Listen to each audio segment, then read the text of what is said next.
There we go. Well, I was born at a very early age. Career, yeah, I started on these sailing whale boats as a kid. They were just wonderful boat, 26-foot monomoy sailing whale boats.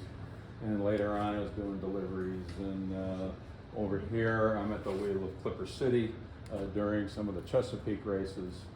A few other boats I've had the pleasure of skippering. That's Lynx, upper left. Lower left is Arabella. I call this group my Baltimore fleet. That's Clipper City. I was her primary relief captain for 10 or 12 years. I worked for these guys. These are now Spirit boats, 600 passenger boats. That's Pride's rig in the background. This is the old Lindu, which later became Alexandria.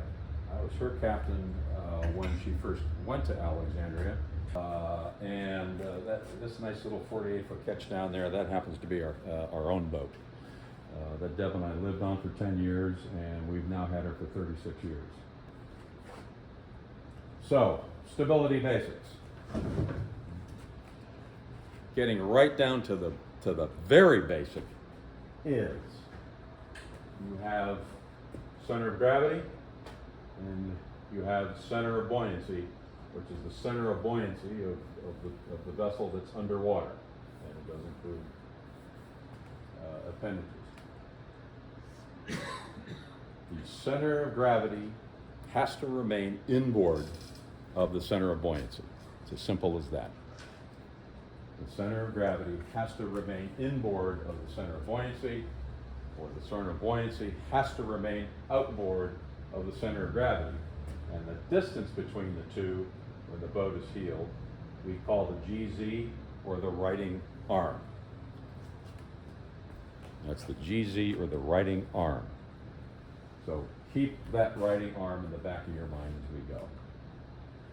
If we let the center of gravity either go way too high, or maybe we add some additional weight way off to the side.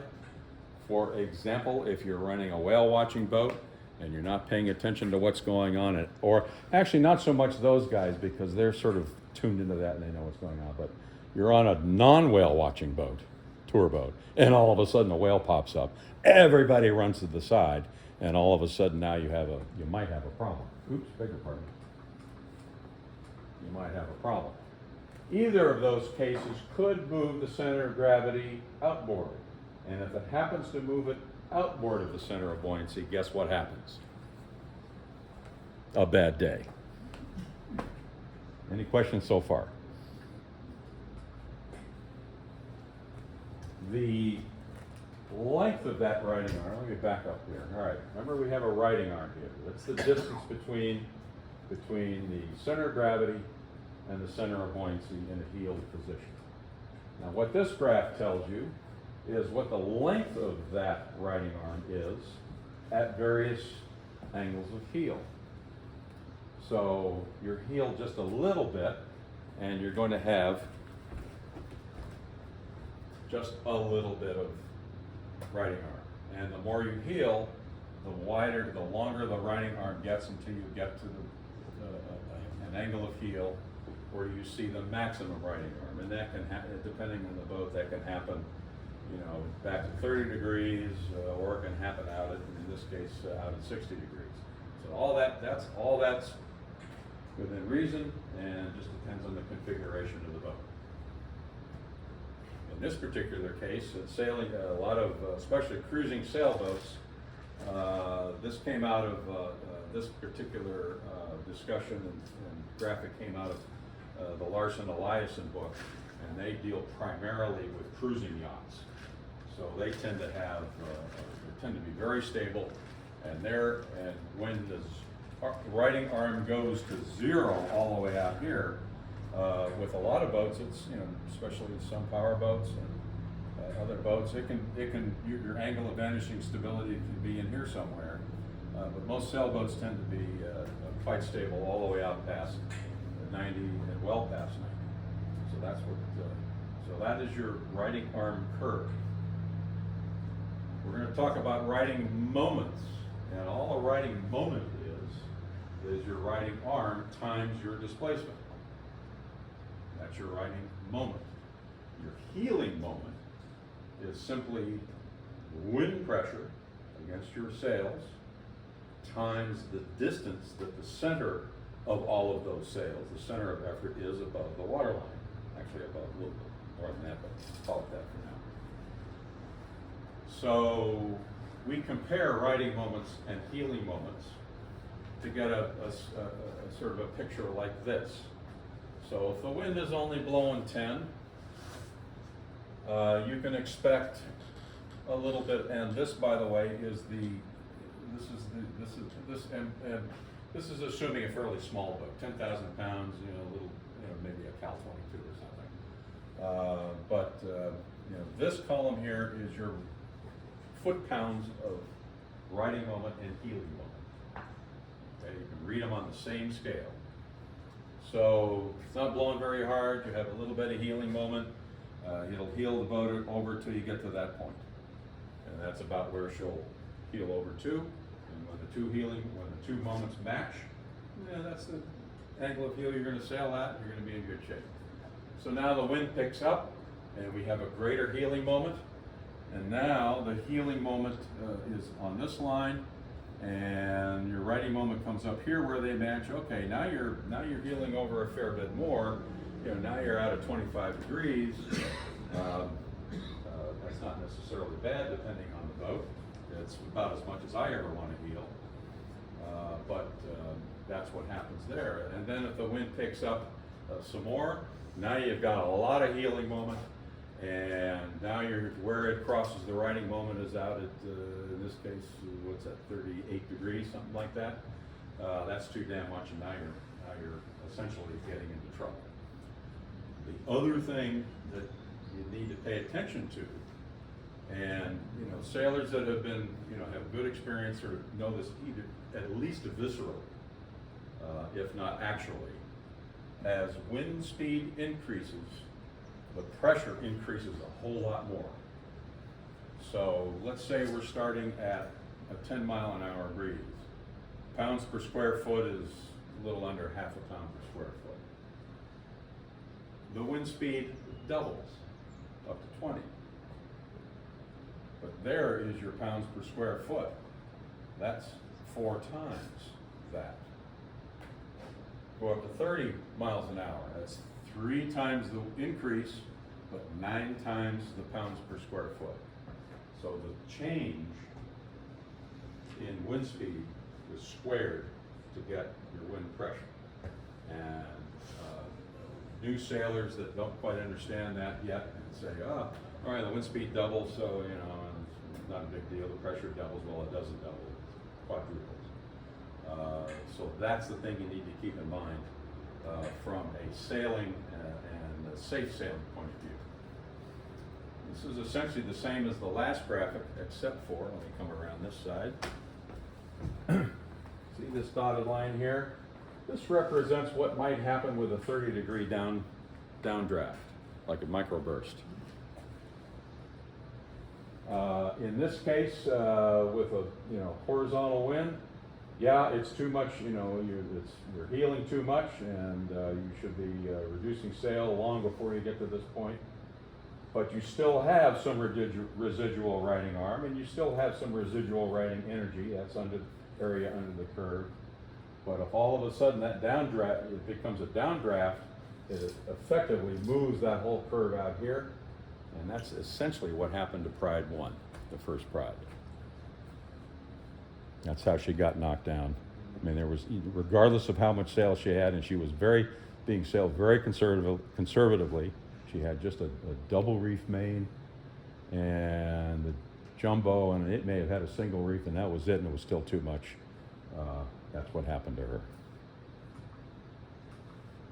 All right, stability letters. If all goes well with the submittal from yesterday's stability test, well, that was 2 days ago now.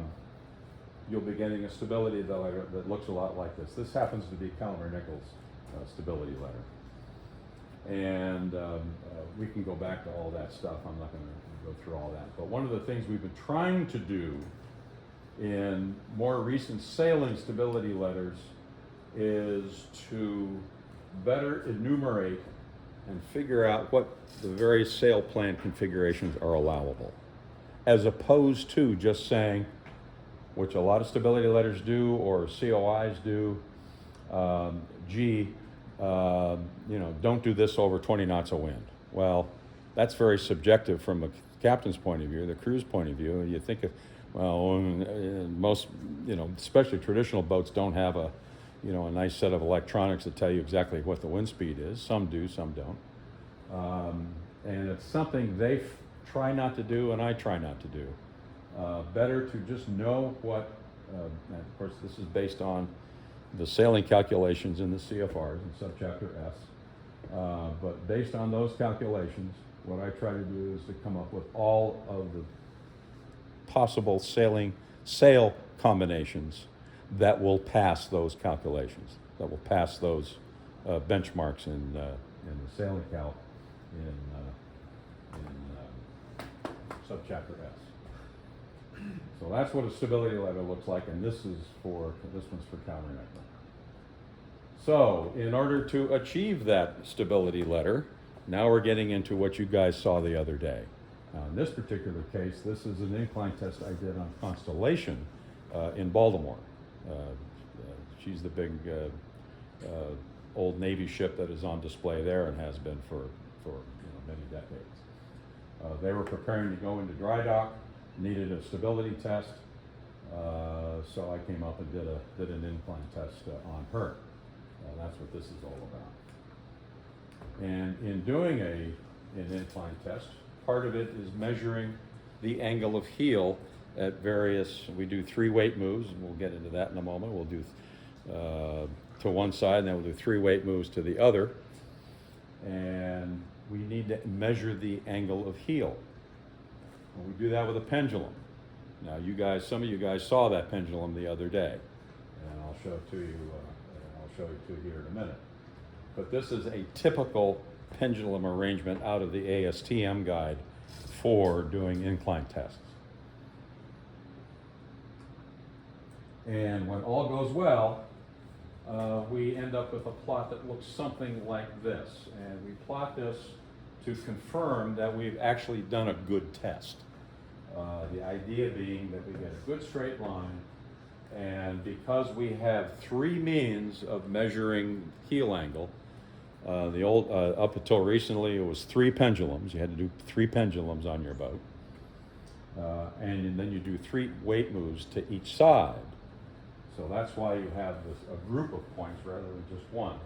But they should all be in a line. So you've got your heel of angle tangents on one axis of the graph, and you've got your weight moments. That's basically the weight that you're moving times the distance that you're moving. That's all the weight moment is. And that's what the other axis represents. And it should look something like that. So, the incline from the other day. This is basically what it looked like. There's Captain John setting up the pendulum. We set that up on the forward end of the main hatch.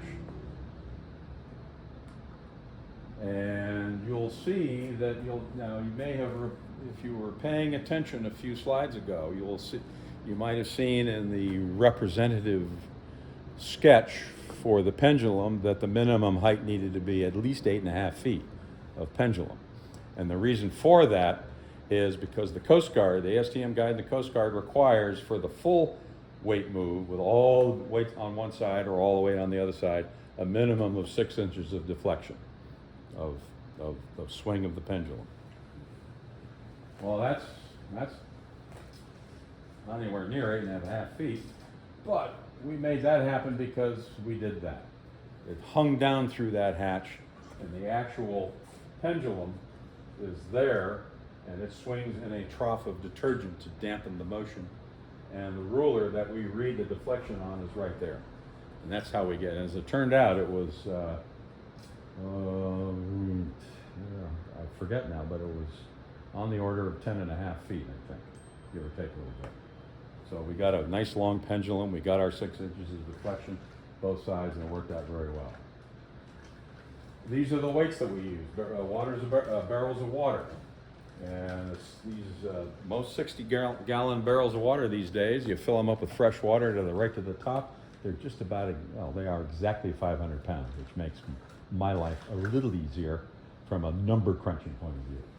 So we got 1,500 pounds of barrels on that side, similar on the other side. And we move, like I said, we've got 3 barrels on one side, 3 barrels on the other side. So our first 3 moves are 1 barrel all the way over, and then the second barrel all the way over, and then the third barrel all the way over. So we got all 6 on one side. And we have our 6 inches on that pendulum, and I'll show you something else in a minute. And then we take those 3, put them back where they came from. Now we're back to 0. Check that again just to make sure nothing goofy happened between our initial 0 and that 0. And if that all looks good, now we take these 3 barrels and lather, rinse, and repeat. 1 over all the way, the second one over all the way, and then the third one, so that now they're all over on the other side. And that's how we get our 6 moves in our plot. And now I go to that table over there with the laptop and all the field notes, and I try to figure all this out to see if we did a good test or not. And it would appear that we got a pretty good test, if you think back to that other graph. That's what we came up with. Before you leave, I call that, yeah, who here's does competitive shooting, or anybody? Then never mind. You do. It's like good grouping. We try to get good grouping, and here we got some very good grouping. Before you leave this, how is this different from the test that was done, what, half a year ago? And someone said we didn't have enough barrels to move enough water? What? Yeah, that was a full year ago. Yeah, what, full year ago, what was well, different? that was an attempt at a simplified stability test, a different test. The simplified stability test is a pass-fail on the spot. There's none of this arithmetic. I don't need the lines drawing, I don't need any of that stuff. It's for boats that, well, you can only do a simplified if you're under 65 feet, you're taking less than 49 passengers, you're taking less than 12 on an international voyage. If you're a sailing vessel, you cannot sail after dark. And I forgot what the 5th one was. The OCMI is not otherwise questioning stability. So as long as you meet all those particulars, you can qualify for a simplified test. Now the one downside of a simplified test is you need enough weight on board to represent all of the passengers. So for purposes of, if we were to do a simplified, as was attempted on Virginia, let's say it was 30 passengers that you're shooting for. Well, it's 185 pounds per person is the benchmark. 30 times 185 is a whole lot more than the 6 barrels we needed to do an incline test. And the simplified test has become, shall we say, less simple more recently. I'm partly to blame for that because I've been helping MSC update that test, and they keep trying to make it more complicated. And I keep telling them, please stop, it's already too complicated. And you're forgetting the institutional memory that was incorporated into the original design of that test back in the 60s. This conservatism was already built in. We don't have to jump through these extra hoops. Well, all that's been forgotten. And now they're want to tweak this and tweak that, and it's gotten to be more complicated. Anyhow, the upshot of that test was there was a misapplication of, you either have the passenger healing moment that you use, if there's a lot of windage on a power boat, or bare poles for a sailing vessel, that's the wind heel moment, and if that is greater than the passenger moment, then you still use the passenger for the weight, but the moment increases, which means the distance has to increase that you move the barrels. And then for the sailing vessel, there's also the sailing wind heel moment. And most sailboats, that will be the moment that takes part, that is the greatest. And again, it just means that the moment is a little greater, so you got to move the barrels farther. Well, the mistake that a lot of people make, including inspectors, because they don't do them very often, and so they don't have it, you know, ingrained. They're not comfortable with the test. They do it maybe once every 2 years, so they have to go back and relearn it every time. And generally speaking, they always make a mistake.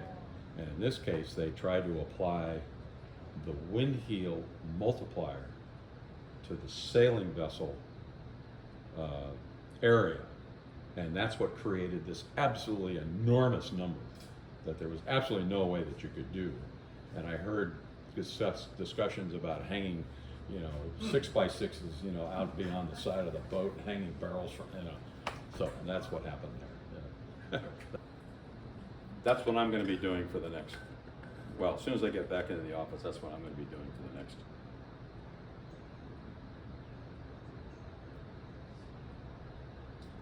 I'll bet you a 12-year-old kid could write a program for that. Yeah. Well, I do have spreadsheets that you know, speed up the process, so which I have developed over the years. Doing it by hand would be if I recall correctly, the first few inclines I did way back when, I did all those calcs by hand, and it took about 2 weeks. Now I can do them in, you know, 3 or 4 days. But it took a lot of time to develop the spreadsheets to do that. Okay, moving on. Now we get into the other part of the title of the talk, which was safety and structure of wooden ships and whatnot. So normally this is a separate talk, but I'll go ahead and throw it in here. And this is your kind of loose sister ship down in Maryland, the new Dove. And that's her outboard profile. And now this is the vessel that she replaced, because they've had a Dove down there that William Baker designed 42 years ago and was built, and a successful vessel. They ran programs with her for the last 40 years, with the exception of the fact that she was never certified and couldn't get certified, which was kind of a shame, but they managed to work around it. They were able to do some dockside stuff under special permits, which you can only do 6 times a year, and stuff, jumping through hoops like that. But basically, she had to stay uncertified. Part of the reason for that is, let's compare that to the new Dove. I realized in order for her to be certifiable, because that was one of the requirements, we basically had to make her a little huskier. If you look at that body plan and compare it to that body plan, she's a little huskier. They're about the same size otherwise. They wanted to keep the same profile, but with the more historically accurate rig, which is very similar to the rig that you have. It's called a Boyer rig, if you haven't heard that term yet. But in order to get a hull shape that, she had a little more to lean on and a little more form stability, meant I gave her a little more beam, made her a little more husky, and in her case, we also added, as you guys did, lead ballast bolted to the bottom of the keel, which the original Dove did not have. So that alone made those changes alone made a big difference and got the job done. Now, in terms of structure and safety and whatnot, the Coast Guard requires, as you now painfully know, requires a lot of plan submittal and plan review on their part at MSC. So you send plans in, and not just plans, but calculations that prove that the hull strength is there, the various scantlings are sufficient for that size and configuration of vessel, And there's two rule sets. Now Dave was able to, there is one sort of shortcut that Dave Wyman was able to use, and it's called NAVIC 1095. And what it says is, if you are a registered PE, professional engineer, with a license and stamp and all that stuff, you can submit under that NAVIC, and if you say, yes, I have determined that this boat is structurally sound and safe and whatnot, the Coast Guard will say, very good, we believe you, we'll sign off and we're good to go. I am not a PE. And I was often asked, well, why don't you get it? And so one of my responses, never mind the fact that it's an old dog, new trick syndrome. But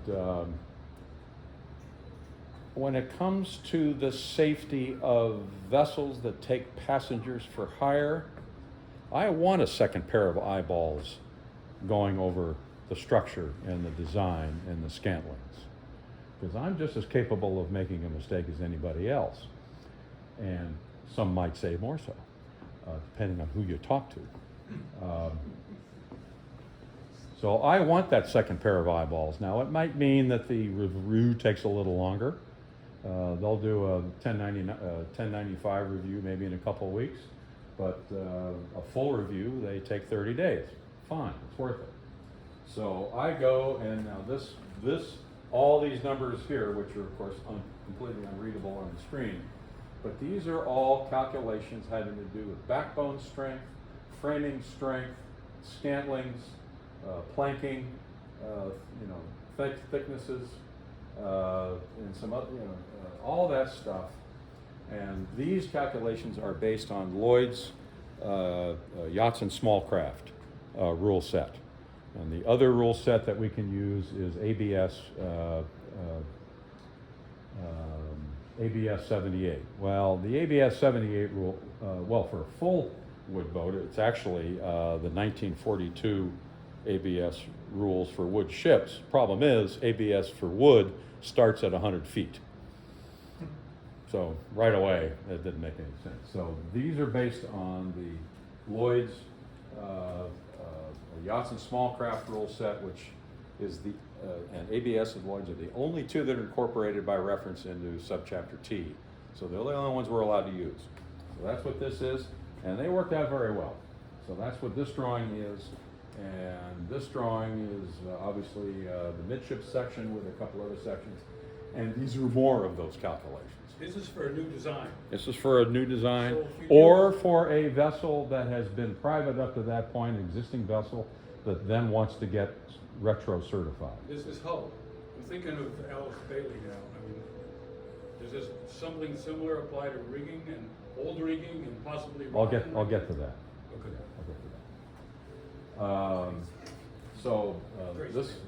This is all hull structure.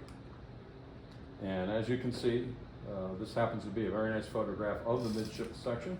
So it looks like they built it as drawn. This drawing is another drawing that Coast Guard likes to see. And this shows all the bulkhead positions. It shows waterway information. They want to see that the waterways are sufficiently open to shed deck water fast enough. And a number of other things that goes on. We since, I can see one change, we have since put some down angle on that engine and shaft. Those are the various adjustments you do. This is the deck drawing, which is fairly self-explanatory, but very similar to some of the deck drawings you have. We use this to determine passenger area and so on and so forth. The Coast Guard is very persnickety now about electrics. I mean, very much so.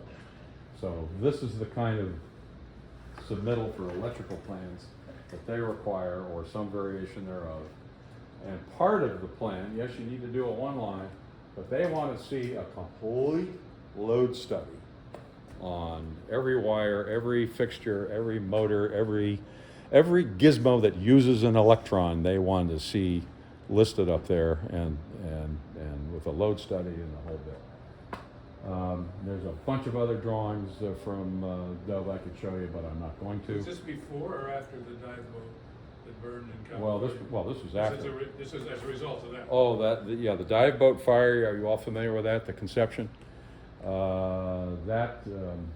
And for all we know, that was just they still haven't really finally determined whether it was a lithium battery that went up or some other electrical issue, but it was determined to be electrical of some sort. And as soon as they knew that, of course, then the electrical department's hair went on fire, and now they've always required, and this is not a new requirement, don't get me wrong. They've always required some kind of a proper electrical submittal, but the degree to which they scrutinize it now is exponential to what it used to be. So I normally don't get too many things returned for revision. I generally get things right the first time. This took three go-rounds. Because they just, and of course, one guy, okay, yep, you're good to go. Well, send it back. Or you answered that question, send it back in, and then, oh, wait a minute, we found something else, and then they send it back again. I think I only had two RFRs on this. So yes, there are other stuff, but that's pretty much, from a structural point of view for this conversation. I'll leave it at that. I hope that answers the safety and construction portion of the whole title of the talk.